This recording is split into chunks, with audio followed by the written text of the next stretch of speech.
We have been discussing Monte Carlo simulation methods for analyzing the response of randomly excited systems. So, in the previous lecture we considered problems of evaluation of probability of failure, and the probability of failure was expressed with respect to a performance function g of x less than or equal to 0. X is the vector of basic random variables in the problem, and this is a multidimensional integral over an irregular surface. This probability of failure can be expressed in terms of an expectation of an indicator function as shown here, and one can obtain an unbiased consistent estimator with a minimum variance for this probability of failure. And variance of this estimator, we showed that it is inversely proportional to n, where n is the sample size. And we discussed the issues related to reduction of this variance. If we follow this estimator, the only way we could reduce the variance is to increase the sample size. But on the other hand, if we modify the definition of the estimator, then we may be able to reduce the variance by certain alternative routes. So, that led us to the discussion on problem of variance reduction, where we showed that probability of failure can be evaluated as an expected value of a slightly modified function with respect to a importance sampling probability density function h. And if this importance sampling density function happens to coincide with a certain form shown here, then the sampling variance in fact goes to 0. This is the ideal importance sampling density function, but this is hard to construct because the knowledge of probability of failure, that is the very quantity that we are looking for, is involved in the definition of this ideal importance sampling density function. But on the other hand, the fact that such an ideal importance sampling density function exists motivates us to search for certain suboptimal solutions, where the variance can be reduced for a given sample size n. If we can modify the estimator, we can reduce the variance to a value lesser than this variance corresponding to the estimator theta. So, that is a basic problem. In fact, variance reduction can be viewed as a means to use known information about the problem in formulating that estimator.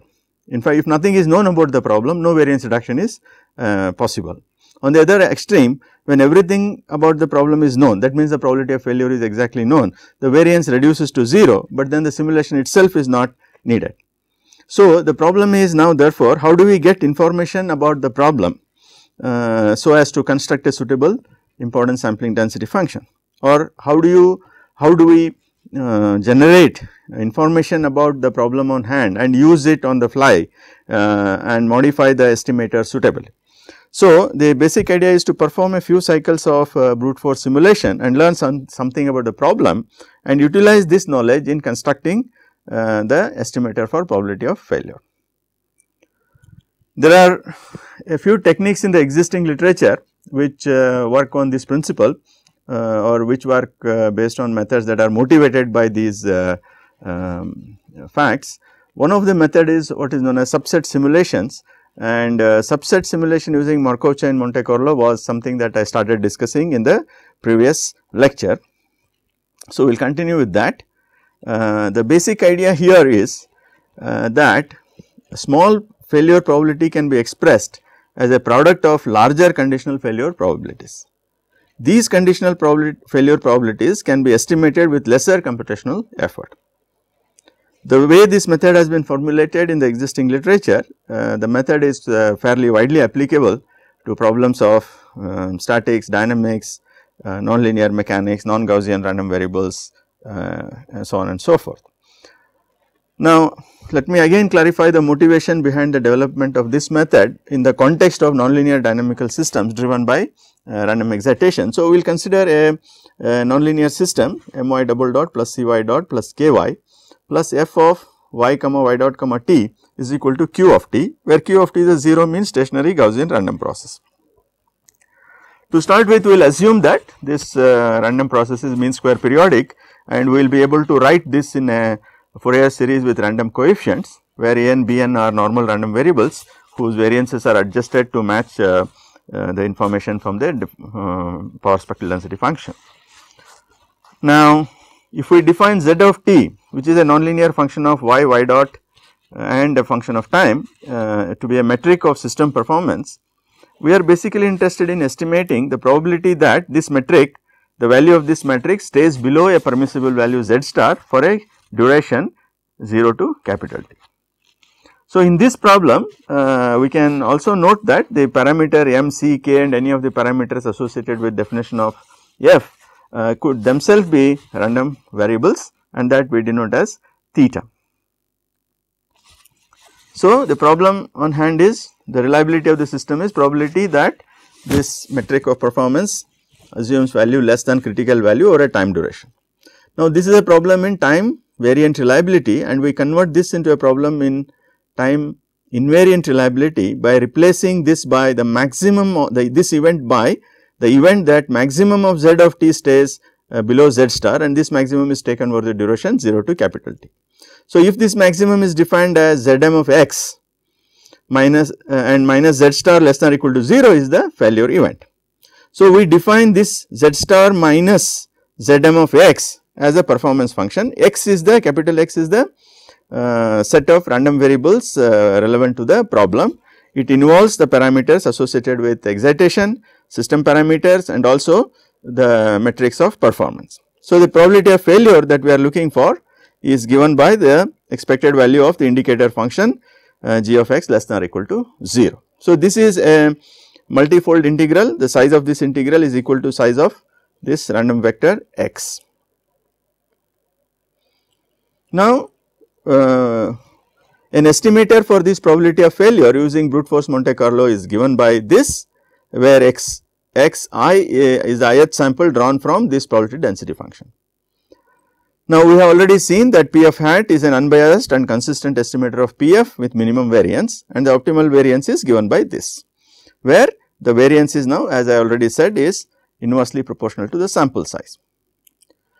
The idea of subset simulations is to consider this failure event and define a sequence of events f1, f2, fm which are related as shown here, where f1 is a subset of f2 and so on and so forth, so that the intersections of all these sets is the fk is the intersection of fi up to value k. Now, probability of failure is therefore probability of fm where m divisions have been made, and this is probability of intersections of all this, and this we express in terms of conditional probabilities. This I have explained in the last class. So, the probability of failure is obtained as product of several fairly large probabilities. So, if fi's are configured such that p of I plus 1 condition and fi and p f of f1 are much larger than p f, then we will be able to estimate p f in terms of product of large probabilities. For example, a number like 10 to the power of minus 6 can be obtained as product of 10 to the power of minus 1 multiplied 6 times. That means, each one of this number in the parenthesis is the probability of failure associated with one of these conditional events. So, this is a basic idea of subset simulation, and we will now describe the details of this method in this lecture.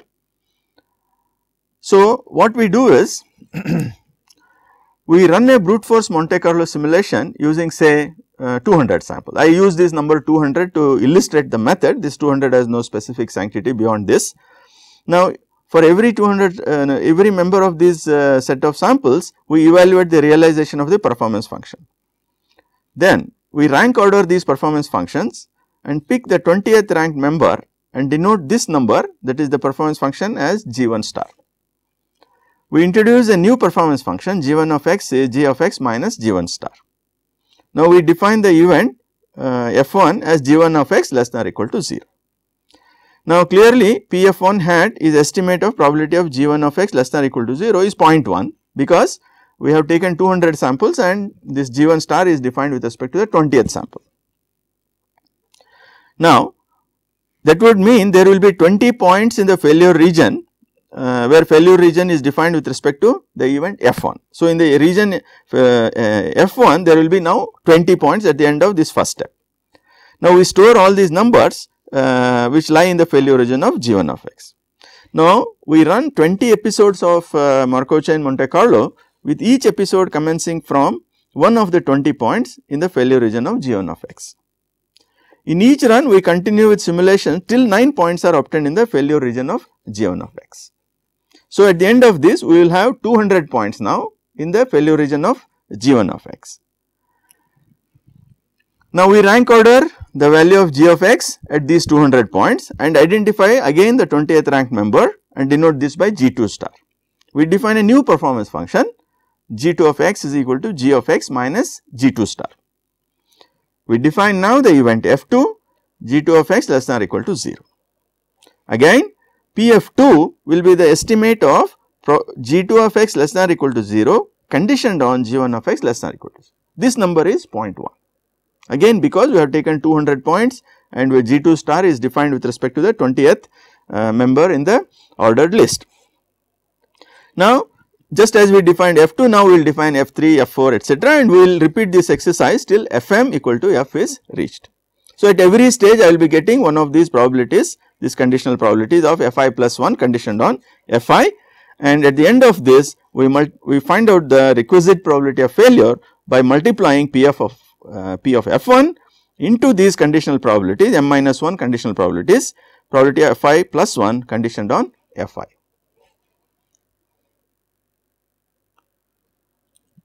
So, in the present the way that I have illustrated, the illustrative explanation is provided, the definition of fi's ensure that all pfi's are equal to 0.1 except the last one which could be a different number.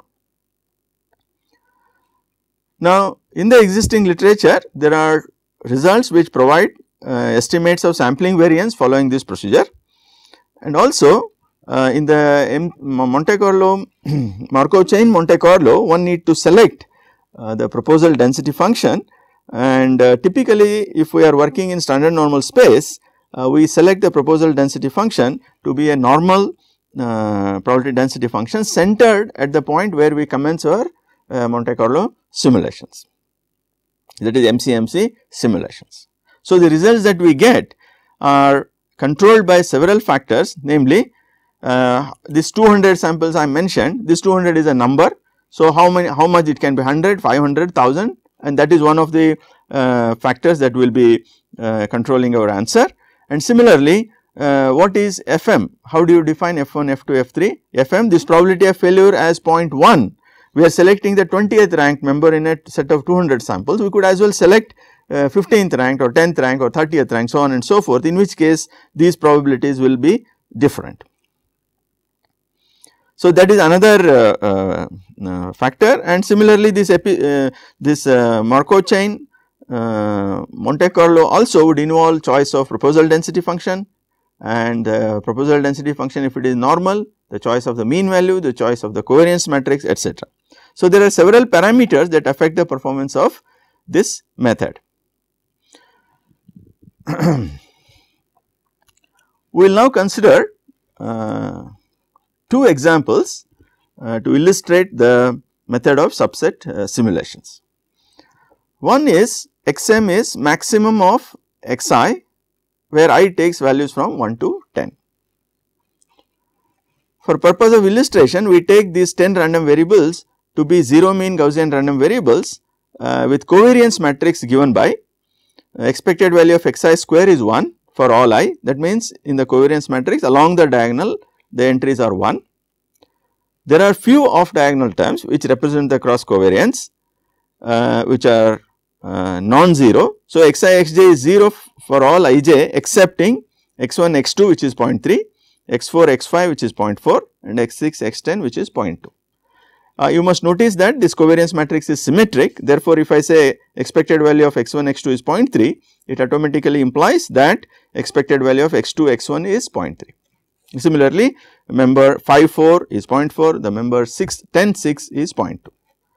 Now, the question that we will ask is, we would like to estimate the probability that the highest value is less than or equal to 5 using subset simulations. Now, we can quickly recall that we have already discussed how to find maximum of a sequence of independent random variables.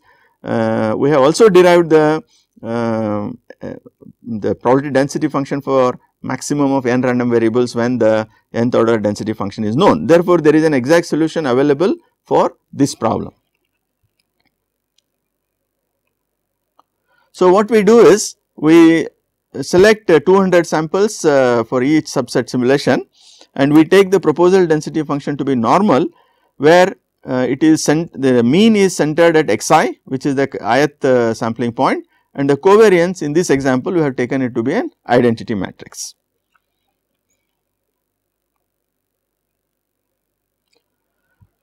So, in this graph what we do is we start with the first simulation using 200 numbers, and we arrive at this value of alpha.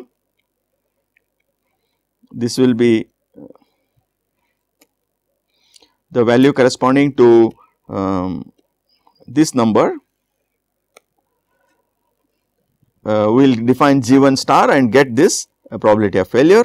Then these are subset simulations 1, 2 and 3, and at the end of it the 20th member is 0. So, that means the 20th member is already in the safe region, and therefore, we find out the final point using the last set of 200 numbers.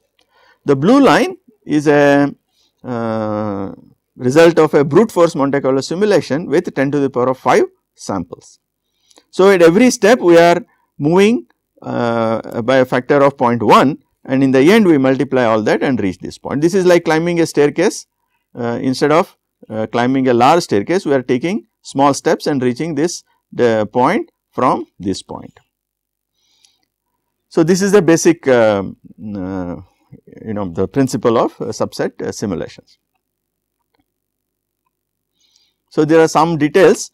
The subset simulation was done for 4 episodes, distinct episodes, and in the first episode the G1 star is shown here, G2 star is this, G3 star is this, G4 star is this, and G5 has become positive, and this is the probability of failure.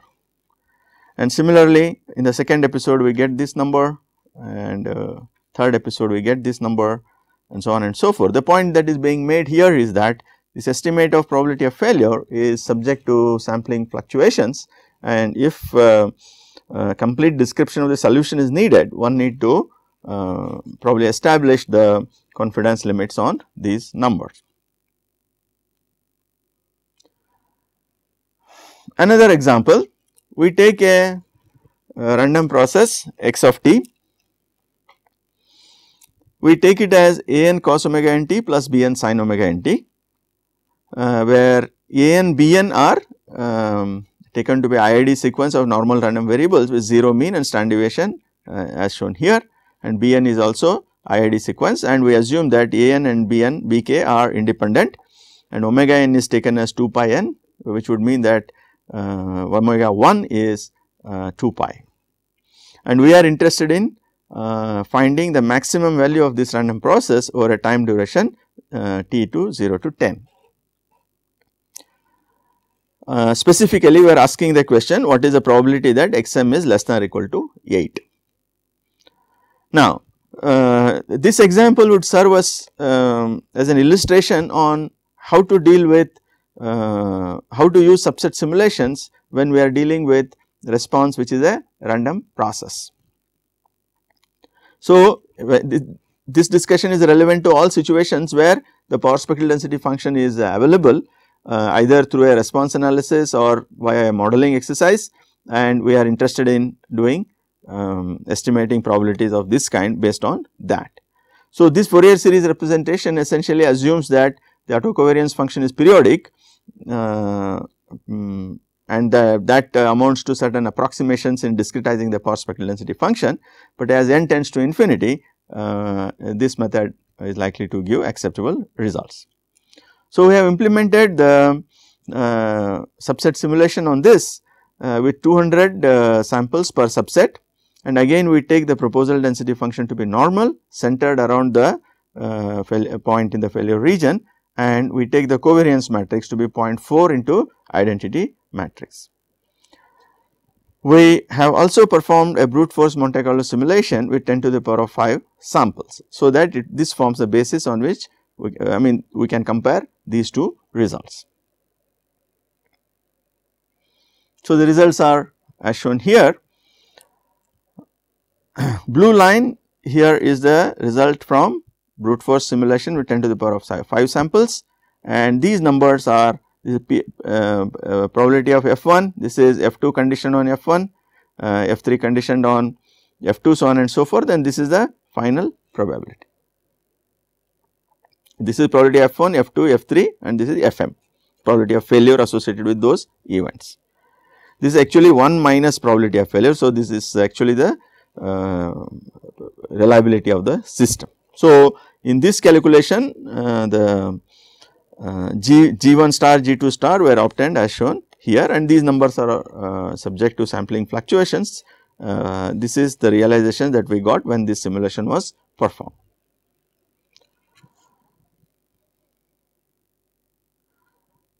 Now, we will now close the discussion on subset simulation, and we move on to another aspect of Monte Carlo simulations.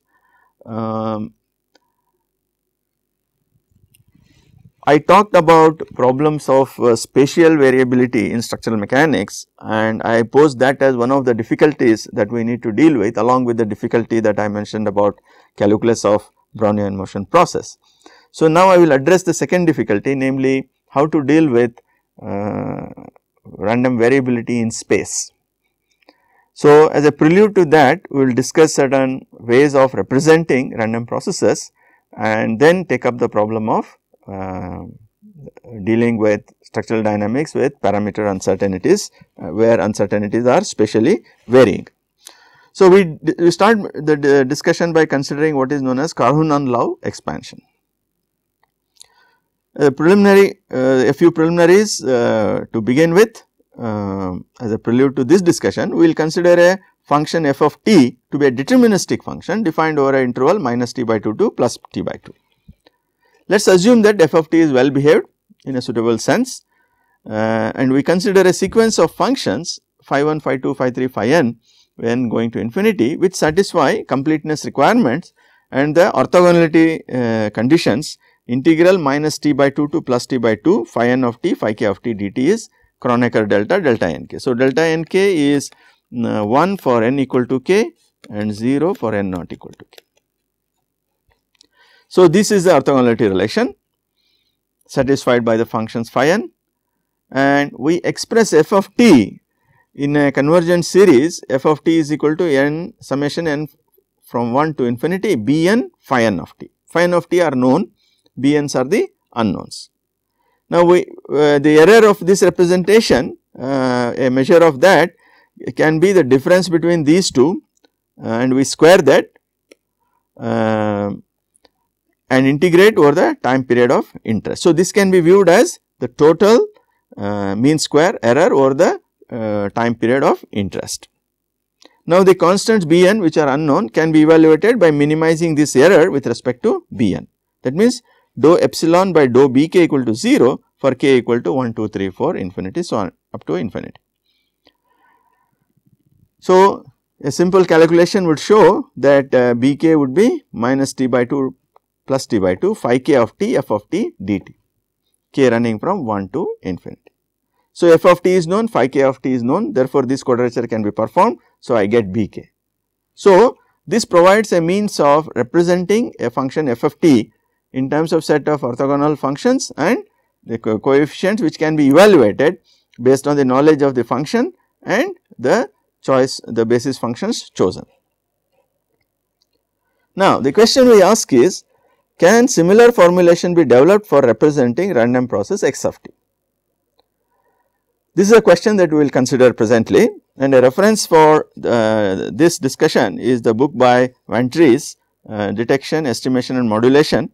It is a 4-volume book, and I am referring to the first volume, and these are the page numbers where you will find the matter that I am discussing. So, we will begin by recalling, this is not the first time that we are representing a random process in a series. We have already used Fourier representation for a Gaussian random process. If you recall, we consider x of t to be a 0 mean stationary Gaussian random process, which is defined as n to 1 a n cos omega n t plus b n sin omega n t, where omega n is n omega naught, where a n and b n are normal random variables satisfying these requirements. So, now the expected value of x of t is 0, that is what we started with, and if we compute the autocovariance of x of t, we get it to be a periodic function, because it is expressed as sum of cosine terms, and associated with this we get the power spectral density function, which is a sequence of Dirac delta functions, and this S of omega n can be related to a continuous power spectral density of x of t if it is when it is available.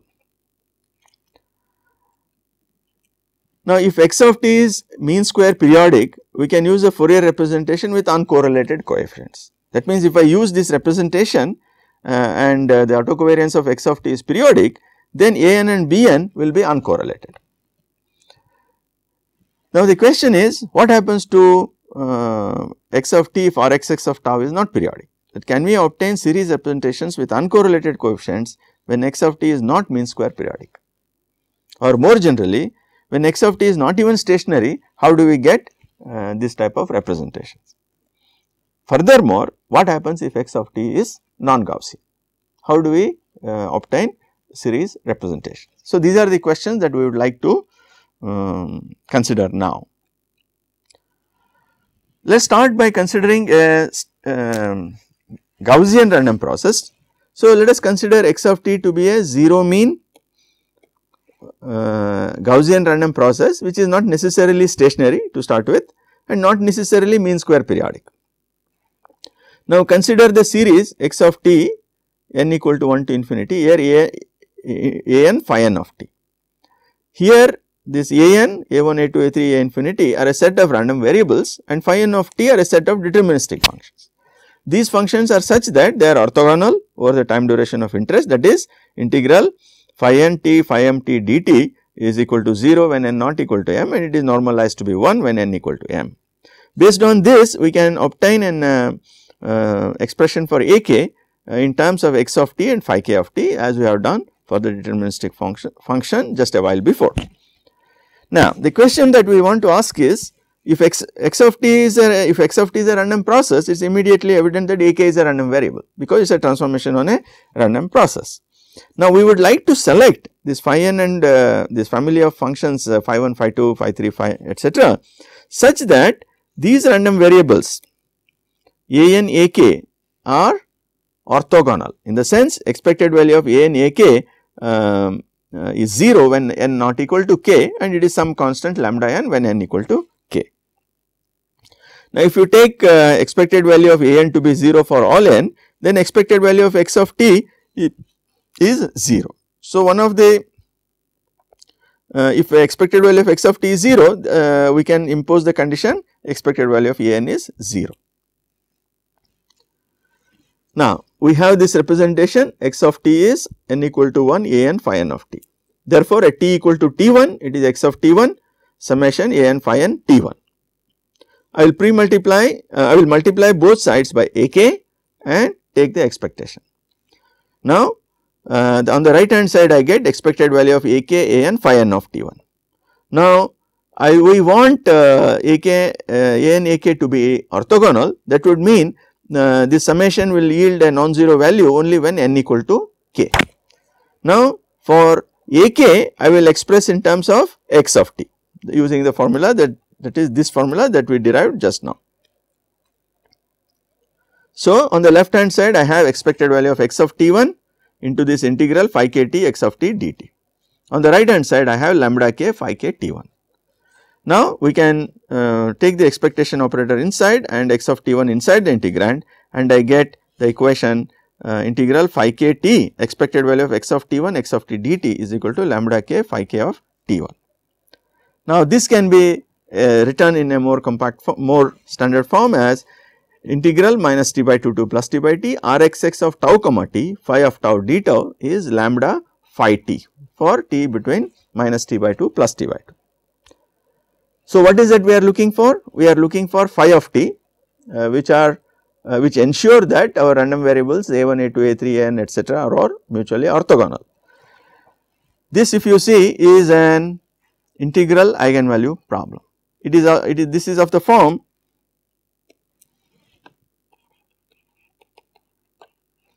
where this A is now an integral operator. This function is known as kernel. Now, this given the properties of the this is associated with the autocovariance of x of t, therefore, it is non-negative definite, and the function phi of t is the eigen function and this lambda is the eigen value. Now, to find phi of t, we need to solve this integral equation. Depending on the definition of this covariance matrix, it is possible to solve this integral equation exactly in some instances, but more often we need to use numerical methods. So, the methods like Galerkin's method can be used to approximately solve this eigenvalue problem. I will consider a few examples and show how this integral equation can be handled. So, let us consider a case in which the autocovariance function is p exponential minus alpha mod tau. Associated with this, we have the power spectral density, which is 2 alpha p divided by omega square plus alpha square. So, the integral equation that we need to solve is now minus t to plus t. I have now taken interval to be 2t instead of t. This is p exponential minus alpha t minus u, phi of u du is lambda phi t. Now, what we will do is we want to get rid of this modulus function in the integrand, therefore, we will split this integral. I will write this as minus t to lowercase t into this integrand plus t to capital T. So, whenever u is between minus t to plus t, this modulus sign is not needed because already positive. In the region where u is between t to capital T, it will go with a minus sign. So, that adjustment has been made. So, this is lambda phi of t. Now, you differentiate this function with respect to time t. So, the quantities to be variable t appear at few places, that is what you should notice at few places. So, we need to take care of this while differentiating. So, first we differentiate the integrand and then the limits following the Leibniz rule, and we get this equation. Now, this p and this p gets cancelled and we get a slightly simplified version. This is this. This is what I will rewrite it as. Now, again I will differentiate once more. This becomes lambda phi double dot and this integration can be carried out and some simplifications can be done. We get this expression minus 2 p alpha plus p alpha square, this integrand. But this integrand is nothing but lambda phi t, because that is the definition of our eigenvalue problem. So, that I can write it in this instead of this integral, I can write this function now. So, what we have done is essentially we have reduced the integral equation into a differential equation which is given by this. So, we have the problem phi double dot of t b square phi of t equal to 0, where t takes values from minus t to plus t. It is a boundary value problem, it is an eigenvalue problem, and we can get the solution as phi of t c1 exponential I b t plus c2 exponential I b minus I b t. I will not get into the technique of solving this. You need to substitute this into the integral equation and do certain simplifications. In any case, you will be able to show, which I leave it as an exercise, that the characteristic equation governing the eigenvalue parameter b is given by this, and also you need to consider different cases of possible values of these function alpha and lambda and p, etc., and it will turn out that this is the only feasible solution that we are interested in. And solving that, this is a transcendental equation which has to be solved numerically to find the eigenvalues b1, b2, b3, etc. And once you do that, we can define the original eigenvalue lambda I in terms of bi, and it turns out that this eigenvalue is nothing but the ordinate of the power spectral density function evaluated at bi. Associated with this, I get the eigen functions. Interestingly, they are cosine and sine terms. Whenever I is odd, I get a cosine term. Whenever I is even, I get a sine term. This is an interesting result. If we compare this now with the Fourier series representation, we see that the basis functions here are again sinusoidal. sine and cosine function, just like as in Fourier series. But the important difference is that these BI, which are the frequencies, are not uniformly spaced. They are obtained as roots of this characteristic equation. So, this process need not be mean square periodic. Another example, we consider a band limited white noise process where the autocovariance function is given by sinc function, that is p sin alpha t minus u divided by alpha t minus u, and the associated power spectral density is the constant function which is pi p by alpha whenever omega is less than or equal to alpha, otherwise it is 0.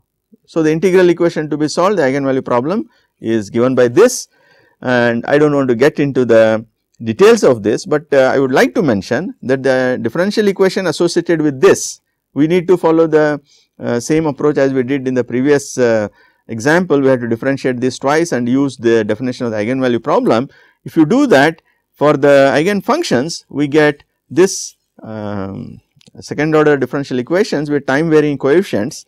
This is a special class of differential equations, and they admit exact solutions, and these eigen functions are known as angular prolet spheroidal functions. These are tabulated and their properties are known, but the point that I am making here is that the phi I of t here are not sinusoidals. So, in that way the function is representation is quite different from the Fourier series representation. In a Fourier series representation, if we were to discretize the power spectral density function and use a Fourier series, then it will turn out that the autocovariance function will be periodic, whereas the given autocovariance function here is not periodic. So, that is the issue that is being considered in this discussion. Now, how about a non-stationary process? We can consider x of t to be a Brownian motion process defined over the period 0 to capital T. Let us assume that mean is 0, and we know that the autocovariance function of a Brownian motion process is given by sigma square minimum of t comma u. Now, how do we obtain the eigen functions which helps us to expand x of t in terms of orthogonal random variables? So, this is the eigenvalue problem that we need to solve. We follow the same steps, we differentiate this twice and convert this problem into a differential equation. Here we get a simple problem phi double dot sigma square by lambda phi equal to 0, and these eigenvalues are given by this, and the eigen functions here are sinusoidals. So, this again is something like a Fourier series, but there are no cosine terms that has to be borne in mind, but the frequencies are uniformly spaced, but in a slightly different manner. So, this would help us to represent the Brownian motion process, which is a non-stationary random process. This representation is in the sense of a mean square. I mean, the convergence of this representation is defined with respect to mean square convergence, and you can see the details by looking at the book by the Ventries. Now, how about non-Gaussian random processes? So, let us consider the problem of series representation of partially specified non-Gaussian random processes using Nathan's transformation and the Karhunen-Low expansion that we developed now. So, let x of t be a random process whose first order PDF and autocovariance functions are available. No further information about the process is taken to be known. X of t need not be stationary. So, the question is how we can use a series representation in representing x of t. So, what we do? We begin by subtracting the mean and dividing by the standard deviation, so that the process y of t will have 0 mean and unit standard deviation.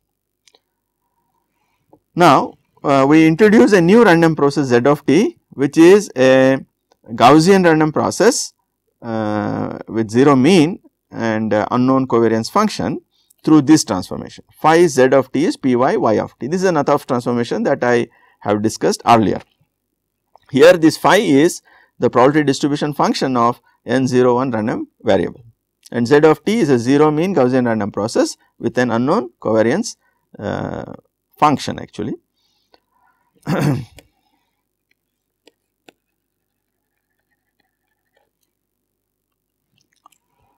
So, we have already developed the recipe for finding out the unknown. What is not known is the covariance of process z of t, and that can be related to the covariance of the given random process. This is unknown that we need to determine. I already discussed on how to solve this equation. So, if you follow this discussion, what it means is we will be able to find a Gaussian random process z of t in the sense that we will be able to determine its covariance function, so that using this transformation we can simulate y of t or characterize y of t, and once y of t is known we can get x of t using this relation. Now, the idea here is we will use the Karnaugh representation to solve for to represent z of t. So, what we will do is we will solve this eigenvalue problem, get hold of these basis functions, and this has to be done using numerical methods, details of which are again available in the existing literature. The idea of this discussion is not to get into technicalities of solving integral equations, but to highlight what is possible using these tools. So, at the end of this we can obtain a series representation for the Gaussian random process z of t, and once this is done we get the representation for x of t in terms of its mean, its standard deviation, and this non-linear transformation on a series. So, the idea here is that a random process x of t has now been represented in terms of a set of orthogonal random variables. So, this process is called as discretization of random process x of t. Now, equipped with this tools of representing Gaussian and non-Gaussian random processes, we can now consider the problem of Monte Carlo simulation of response of systems with spatially distributed random parameters. I had shown this view graph earlier. This is the problem of a Euler-Bernoulli beam with randomly varying flexural rigidity, randomly varying mass per unit length, and randomly varying damping parameter. The system has random excitations here, here, and a modeling error term here. And there are other uncertainties in specifying the boundary conditions, and they appear in terms of the spring constants k1, k2, k3, k4. Now, if we are defining the performance of this beam in terms of say von Mises stress at a given point on the beam, or reaction transferred to the supports, or maximum displacement, etc., we are dealing with a time variant problem where the random process y of x comma t itself is a function of the time varying random processes p of t, f of x comma t, and spatially varying random fields ei, m of x, and c of x. How do we proceed? So, what we have on hand is a fourth order 2-point stochastic boundary value problem. See, the moment the coefficients becomes random, then mathematical nature of the problem changes substantially, and there will be many interesting consequences. So, that we begin by noting that this is a 2-point stochastic boundary value problem, and there is evolution of randomness in space and time. We cannot use Markovian properties as far as evolution in space is considered, because it is a boundary value problem. We have a state defined here at x equal to 0, and at the end of the beam at x equal to L, the system states are again specified. Therefore, the evolution for a given time in t of the solution trajectory cannot be Markovian, because at any given value of x there is a condition ahead which needs to be satisfied, and that makes Markovian property not feasible. This kind of random processes will not have Markovian properties. Now, in order to tackle these problems, it is important that the random fields ei of x, m of x, c of x, etc. are to be discretized. By that what we mean is that these random fields need to be represented in terms of a set of random variables. This is quite similar to the problem of discretization of the displacement field itself. Displacement field is a continuous function of x and t, and in x we replace the representation of u of x comma t in terms of some shape functions and the nodal values of u at a few specified points. So, the evolution of displacement along x is replaced by a few values at the specified nodes. Now, on account of the randomness in stiffness and densities, the natural frequencies, mode shapes, Green's functions, etc., all become stochastic in nature, and characterizing these properties itself is a major problem in stochastic structural dynamics, and I am not going to get into that. The discussion here is focused only on numerical methods for reliability assessment, and the way we have formulated the problem, for example, in determining reliability using subset simulations, we need to characterize the problem in terms of a set of random variables, and that is what we are trying to do. Now, these quantities ei of x, m of x and c of x cannot take negative values. This is another constraint that we have, because these have certain physical meaning, they cannot be negative. So, we cannot use Gaussian models for characterizing these quantities, especially in problems of reliability evaluation. So, how do we proceed? So, we basically would like to use the Carnot law of expansion for representing ei, m of x and c of x. Now, these processes are non-Gaussian in nature, and for purpose of discussion presently we assume that they are independent. So, what we do is we use Nathan's transformation and KL expansion for the associated Gaussian random process, and we discretize discretize ei of x as shown here. We first define y of x by removing its mean and dividing by standard deviation, and then we introduce the associated Gaussian random process, and that Gaussian random process is represented in terms of Carnot law expansion. So, ei of x now thus gets represented in terms of n1 number of random variables, namely a1, a2, a3, an1. Similarly, mass can be discretized in terms of certain other random variables b1, b2, b3, bn2, c of x in terms of some other set of random variables. The moment this representation is made, we can now go for series representation for the displacement field itself. This can be this step can here phi n of x is taken to be global trial functions, but they need not be global. You can use finite element method and use interpolation functions and nodal values, etc. The standard finite element formulation can be used, but for purpose of illustration here I am using the global shape function. This could be, for example, mode shapes of the system with deterministic properties. Next, we can use the method of weighted residuals like Galerkin's method and get a set of equation for these generalized coordinates alpha n, and we get this matrix equation as shown here, m alpha dot plus c alpha dot plus k alpha equal to f of t, along with the associated initial conditions. The theta that we see here are the random variables which are obtained from discretizing quantities that vary in space. Therefore, these M, C, K are now random matrices, they are fully populated, and we know the functional dependency of elements of these matrices as random variables, and therefore, we will be able to simulate their samples. So, equipped with this, f of t is a random process in space, in time. So, now we are ready to launch our Monte Carlo based reliability analysis. We can use, for example, subset simulation and consider various performance functions like maximum displacement, maximum stress, etc., and be able to tackle the problem. With this, we are going to close the discussion on Monte Carlo simulation methods for studying randomly parametered systems with random excitations. But before that, we can quickly summarize what all we did during the course of last few lectures. We begin by developing methods for simulation of random variables and random processes. So, we started by discussing scalar random variables, then we generalized it to vector random variables, considered non-Gaussian random variables, we considered partially specified non-Gaussian random variables, Nathan's transformation and so on and so forth, and also discussed Rosenblatt transformation and methods like that. Subsequently, we moved on to simulation of random processes.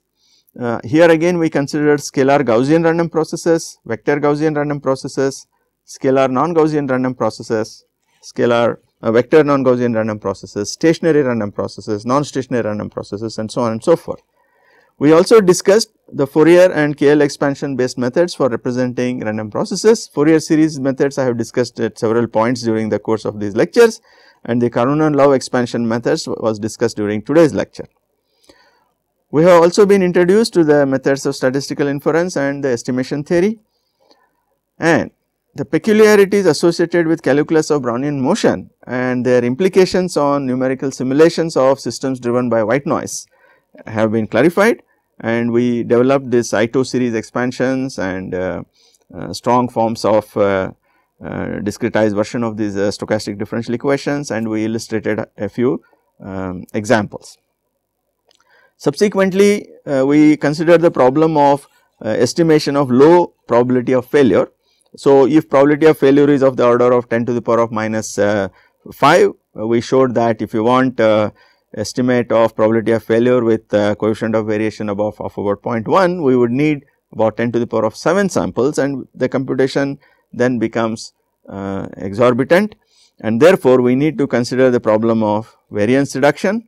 Here we discuss the problem of one of the tools among many that are available in the literature, namely the subset simulation, which is essentially an adaptive impedance sampling procedure that has been discussed.